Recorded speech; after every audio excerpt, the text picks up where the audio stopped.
और चलिए अब वक्त न्यूज एंड व्यूज का। आपके साथ में हर्षा शर्मा और मेरे सहयोगी राजेंद्र देव और जया शामिल हैं। ऐसे में शुरुआत करेंगे पहली खबर के साथ। वीएचपी ने हरियाणा के नूंह में 28 अगस्त को हिंसा की वजह से अधूरी रह गई ब्रज मंडल शोभा यात्रा को फिर से निकालने का ऐलान किया। हालांकि नूंह प्रशासन ने यात्रा को लेकर अनुमति नहीं दी। कल के ऐलान को देखते हुए नूंह में सुरक्षा कड़ी कर दी गई।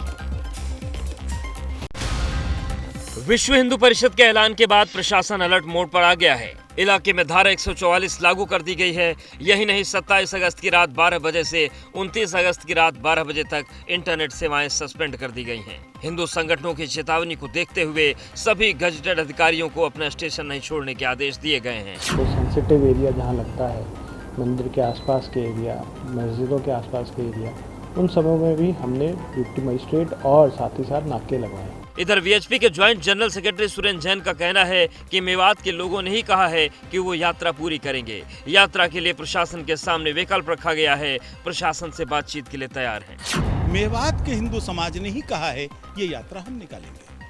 अब मेवात के रहने वाले को कौन रोकेगा कि वो मंदिर में ना जाए? यदि प्रशासन चाहेगा तो इन सब विषयों पर हम चर्चा कर सकते। कुल मिलाकर भले ही सोशल मीडिया के जरिए कुछ हिंदू संगठन 28 अगस्त को शोभा यात्रा निकालने की बात कह रहे हैं, लेकिन अब प्रशासन ने ऐसे लोगों से निपटने के लिए सभी रणनीति तैयार कर ली है।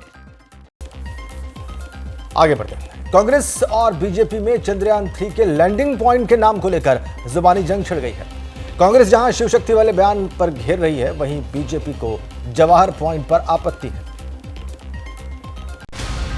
अब उस पॉइंट को शिव शक्ति के नाम से जाना जाएगा।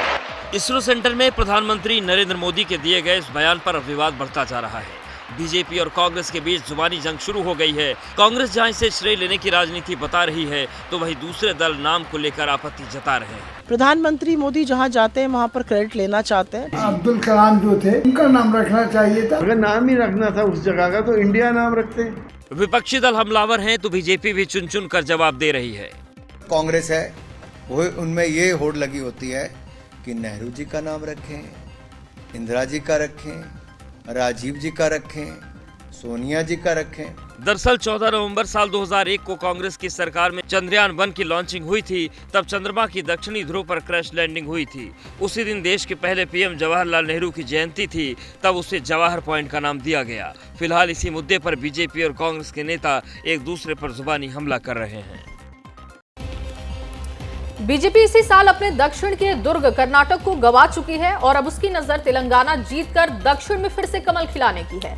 तेलंगाना में इसी साल विधानसभा चुनाव होने हैं और ऐसे में तैयारियों को धार देने के लिए बीजेपी के चाणक्य आज मिशन तेलंगाना पर हैं।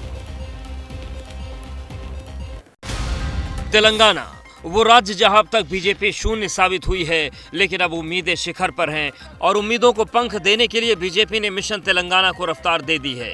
इसकी कमान खुद गृह मंत्री अमित शाह ने संभाली है। इसी मिशन के तहत बीजेपी के चाणक्य अमित शाह आज तेलंगाना के खम्मम पहुंच रहे हैं, जहां वो एक विशाल जनसभा को संबोधित करेंगे, जिसमें बीजेपी किसानों के मुद्दे को जोर शोर से उठाएगी। किसानों को पूरा नेग्लेक्ट किया गया। जो क्रॉप इंश्योरेंस है, इसीलिए तेलंगाना सरकार उसको नेग्लेक्ट किया गया।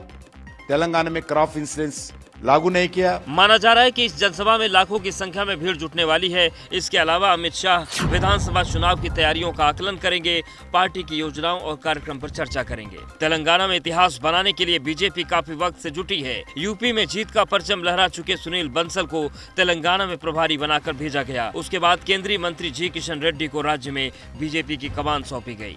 तेलंगाना में 2 बार से बीआरएस सत्ता में है। ऐसे में बीजेपी की कोशिश सत्ता विरोधी लहर का फायदा उठाने की है। पत्रकारिता कोई इमोशन नहीं है, ना अपना कोई ज्ञान देना है और ना कोई विचार थोपना है। पत्रकारिता क्या है?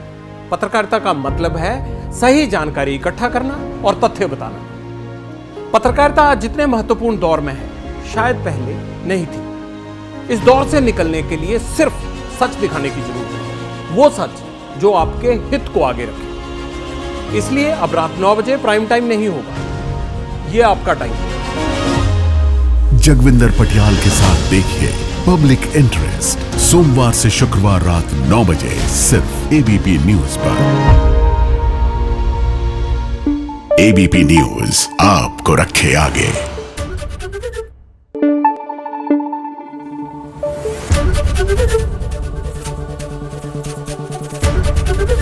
एबीपी न्यूज आपको रखे आगे।